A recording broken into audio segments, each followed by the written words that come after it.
Antes de existir o tempo como conhecemos, antes da história, das cidades, dos reis e das guerras, havia apenas o silêncio. E então, Deus trouxe ordem ao caos.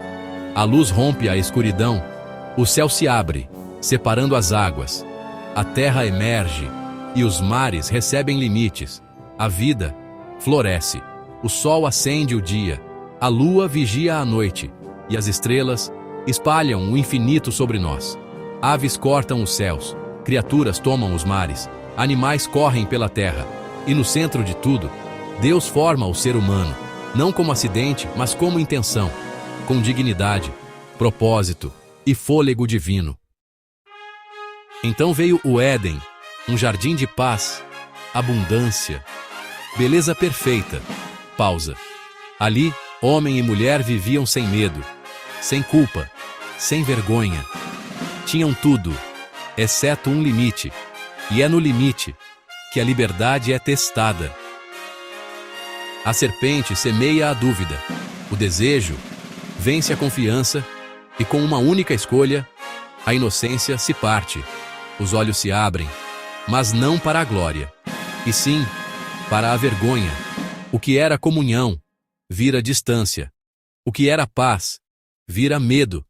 E a humanidade conhece a dor da queda. Fora do jardim, o coração humano continua a se afastar.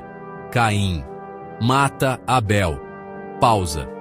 A violência cresce, o orgulho se espalha, a maldade se multiplica, até a terra se corromper. Mas em meio à escuridão, um homem anda com Deus, Noé.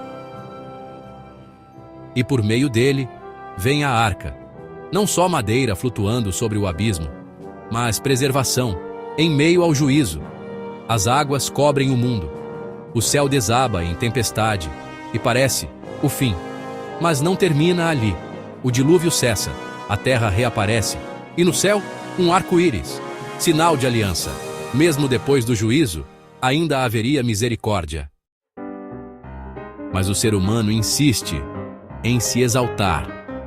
Em Babel, levantam uma torre para tocar os céus, para fazer um nome para si. Tijolos sobem, mas eternidade não se constrói com orgulho. As línguas se confundem, os povos se dispersam, e a humanidade é espalhada pela terra. Ainda assim, Deus não abandona o plano. No meio do mundo fragmentado, Deus chama um homem, Abrão, sem mapa, sem garantias, sem ver o fim da estrada. Apenas uma promessa: saia da sua terra, e eu farei de você uma grande nação. Dessa promessa nasce uma linhagem: Isaque, o filho esperado; Jacó, o homem transformado. Uma família marcada por falhas, conflitos, medo e fé. Porque Gênesis não mostra pessoas perfeitas, mostra um Deus fiel, agindo através de pessoas imperfeitas. E então, surge José, traído pelos próprios irmãos, vendido como escravo, lançado na prisão e, aparentemente, esquecido. A história dele parece uma sequência de perdas, mas o que parece ruína está virando providência. No Egito, José se levanta, da prisão ao palácio, da dor ao governo, da rejeição ao propósito. E quando a fome atinge a terra, são justamente os irmãos que o traíram, que acabam diante dele.